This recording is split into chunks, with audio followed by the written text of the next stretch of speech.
Aujourd'hui, on va prendre le 10e livre, et oui déjà, avec le thème de la maison Shitodo.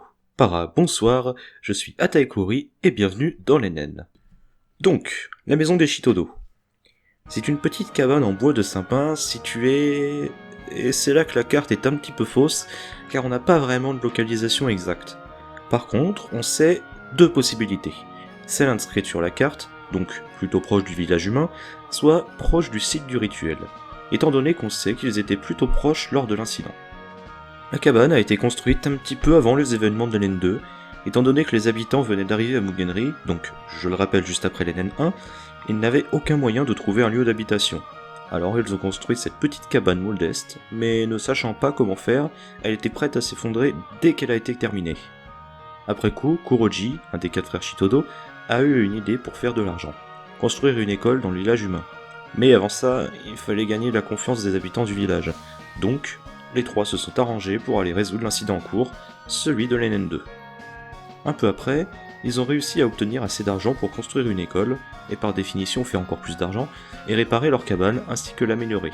Elle a donc été terminée quelques jours avant les événements de l'NN4. Ok, maintenant qu'on a vu l'endroit où vivent les Shitodo, parlons justement d'eux en tant que personnages. On va donc commencer par le plus faible des 4 frères, Aoji Shitodo. Aoji est le nom donné à, encore une fois, une espèce de passereau, et Shitodo est une autre façon d'écrire le même nom du même passereau. Ça sert un petit peu à rien, je vous l'avoue. Il y a un running gag sur son nom dans les jeux, celui où personne ne semble se souvenir de son nom, même pas son frère Ohaka. Yabusame l'appelle Aoi et Ohaka l'appelle Aoki.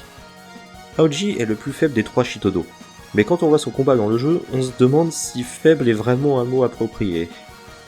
Il est le boss du niveau 2 dans l'NN1 et aussi un boss de niveau 2 dans la route principale de l'NN4, ainsi que personnage jouable dans ce dernier jeu avec ses frères.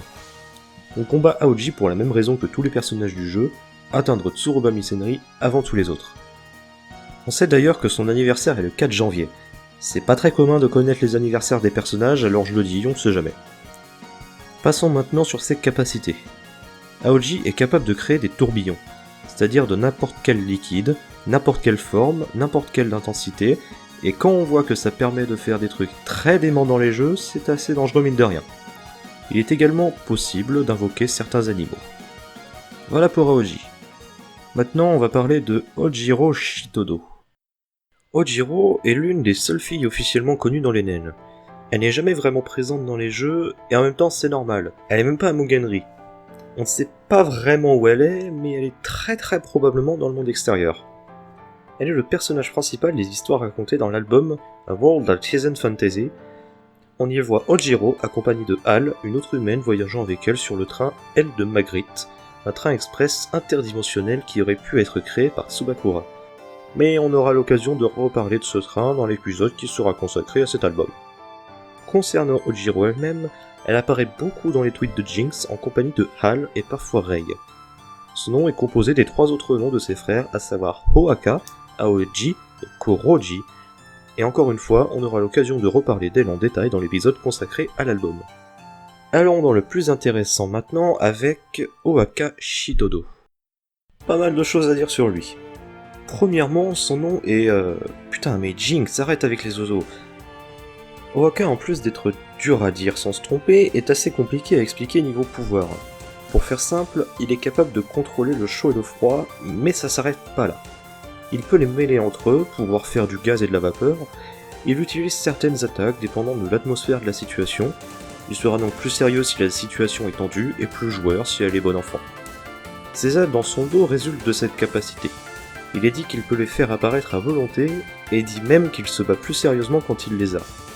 C'est jamais vraiment à quoi elles servent, mais Hame a son mot à dire là-dedans. Selon Hame, Ohaka aurait 2 âmes, et la puissance de 2 personnes dans son corps. Mais on sait pas vraiment à quoi Hame fait référence en disant ça.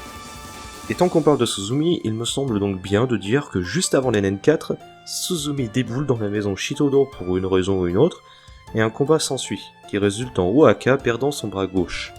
Suzumi a effacé la mémoire des Shitodo de ce combat, mais ils ont quand même gardé les mots de Suzumi, le miroir du paradis se brisera. Ils vont donc prévenir Yabusame et Tsubakura, et c'est comme ça que débute leur scénario pour l'NN4. Son anniversaire est le 7 avril, et il vit lui aussi à la maison Shitodo. Et bien qu'il soit très puissant, Kuroji le considère comme plus faible que lui, parce que de toute façon, Kuroji est trop arrogant pour être appréciable. Et justement, en parlant de lui, Kuroji, ça veut dire... Bon, je vous laisse deviner vu le nom des autres Shitodo, et je vais faire un aparté sur sa personnalité parce qu'il mérite qu'on peste dessus. Kuroji est quelqu'un de vraiment très peu appréciable. Il est très intelligent et cultivé, mais par contre, tout le monde parle de lui en tant que scélérat.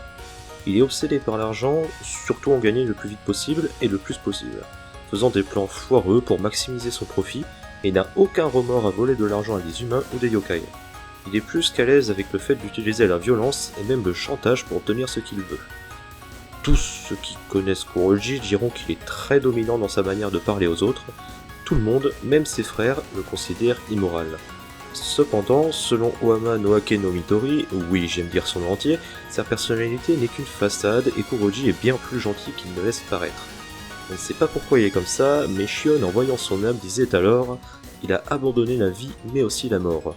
Va comprendre ce que ça veut dire. D'un point de vue plus dans le lore, Kuroji est celui qui a construit l'école au village des humains, et il y a d'ailleurs enseigné parfois. Principalement la préhistoire, étant spécialiste dans ce sujet. Et je vais tout de suite faire un énorme raccourci, mais Kuroji c'est la copie conforme de Seija dans Toho niveau pouvoir. Oui, il est capable de retourner le devant et le derrière de n'importe quoi. Dans cette spellcards, on peut voir cette capacité utilisée dans le fait que ses patterns sont souvent très différents de comment ils sont lancés à la base. Mais il n'y a pas que ça dans ses capacités. Il est capable d'utiliser la technologie de manière similaire à Tsubakura. Kuroji possède d'ailleurs des armes technologiques principalement utilisées dans sa spell DNA Rétrovirus.